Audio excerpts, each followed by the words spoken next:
Hello there, it's Paul here and welcome everyone. This video is all about making trees for the Christmas tree. Been experimenting doing some Christmas tree ornaments in the shape of trees, and this was just a total experiment because this bit of wood has got splits all the way through it. And the good thing about this one, literally everything on here was done with a skew, so you get all those nice sharp edges. It's a nice sort of spindle shape, so that actually comes out quite well. And so I then went on and did this one, and the problem with this was that it's these little blocks of wood I've cut here, and they're all side grain, so it's not a spindle, otherwise it would be that way round. So therefore you can't use the skew, and you do get a little bit more tear out. I've just got these held in my jaws, so they're not fully bottomed out because I need to try and keep it level, but I'm just using the tailstock to push in the end to really support it. So at the moment there's a reasonable amount of pressure on there, but not as much as if you was turning between centres.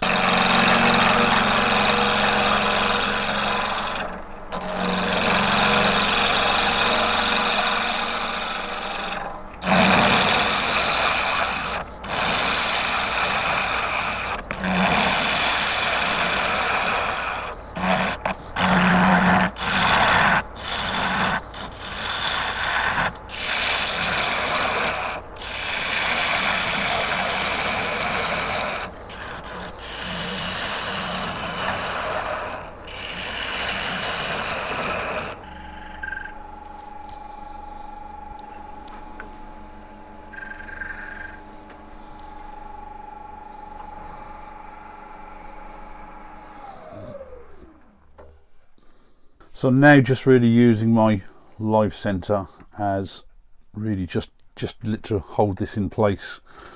Very little pressure on there now. It will also then create the pilot hole for where the eye hook has got to go in. So I just now need to do the shape. So I need to work out roughly where I want to do each of the layers.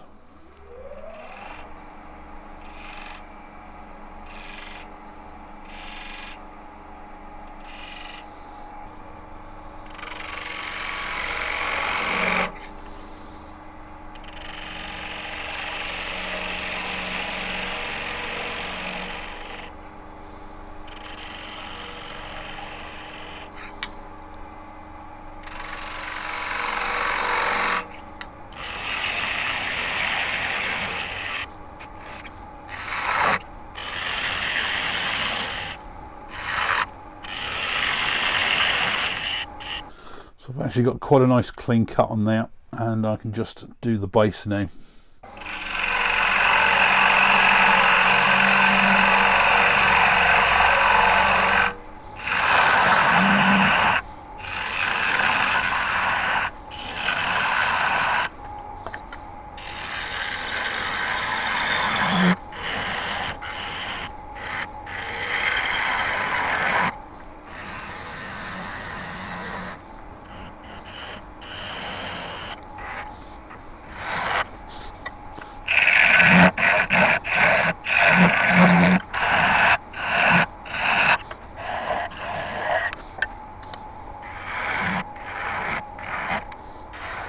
So that should be the shape. I've actually got quite a nice finish on there, so, and hopefully the sanding will just sort out this top sort of little bit of tear out.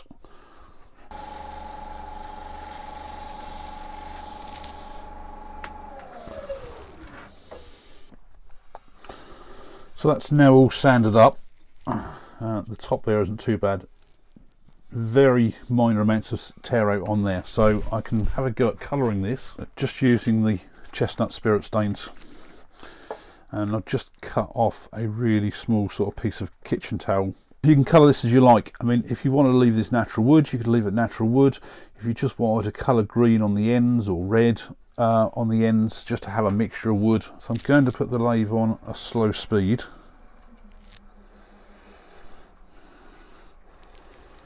Just going to see what this looks like when I just do the ends like that first.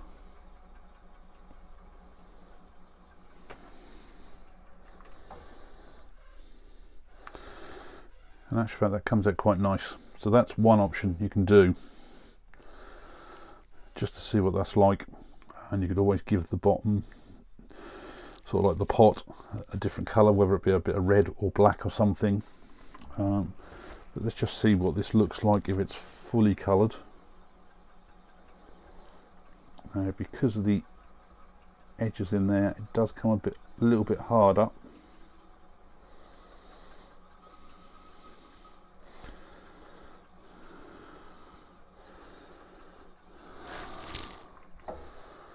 So that looks quite nice as well. Just probably need to try and give the base under there a little bit of a colour.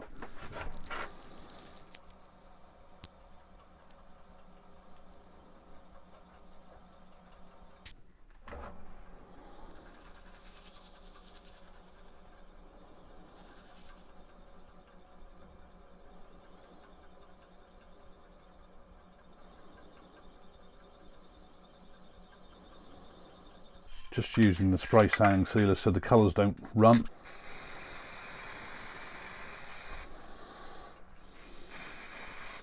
This is now dried, only takes 3 or 4 minutes, and just going to turn the lathe speed up a bit.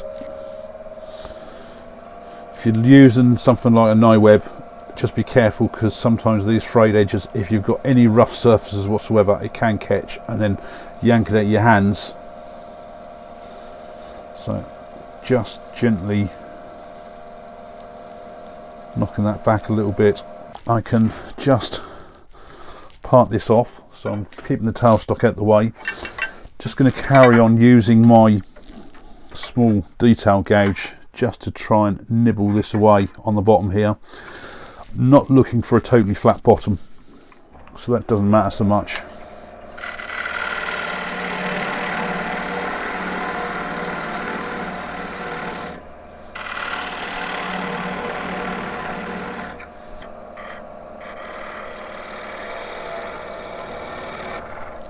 There we go.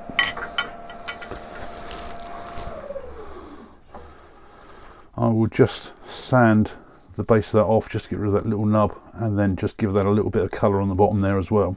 I've done several of these in the end. I've done a couple which are literally just totally plain wood. It's the ones where I had the cross grain. It's quite interesting actually, because the difference when you're doing with something like a spindle, where the grain is all going in one direction, usually when you colour it, you get a consistent colour all the way round, all the same shade. But when you get cross grain, because the end grain is a lot more absorbent, it pulls the colour in and makes it a lot darker. So you can see here I've got some dark green there, goes to light, dark green, light, and all the way around, and the same for the base as well. It's a really dark patch of red there, goes to light, darker again, light. So it does have its advantages doing cross grain rather than a spindle, because it can give a different sort of light effect with the wood. And as I say, I've done different ones here. Some are fully coloured like that one. Some I have deliberately left it so that there are areas of wood, and some I did with a burn mark. Now, interesting with this one, I used the same green as I've used on all of these others, but what I did here, once I put the green on, I used a white to then go over it, and it lightened it up so it's not so deep as those. And hopefully it shows on the camera there the difference in there. With this one I tried a much deeper groove, and it was nice because this was a spindle. I could then use the skew chisel on this, where the whole thing was done with a skew chisel, so I could make some much deeper grooves before I did the burning in there, just to give a different type of effect.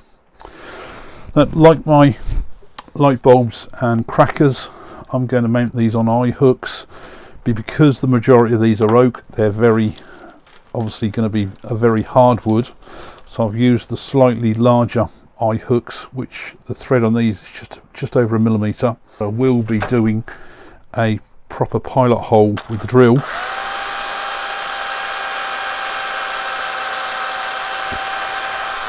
The important thing is I go deep enough, and then I can then screw this in by hand. And it's important probably also to do this by hand, because if you use pliers, it's actually quite easy to put too much pressure on the thing. You can feel how easy it's turning in there. If it's quite stiff, especially like you can feel when you get to the end, and you turn it too quickly, the actual eye hook will heat up and it will snap inside, which then means you've got to try and drill the actual eye hook out, which is a real pain to do. So I'll get the rest of these done, and then I shall get these finished off with a spray lacquer like last time.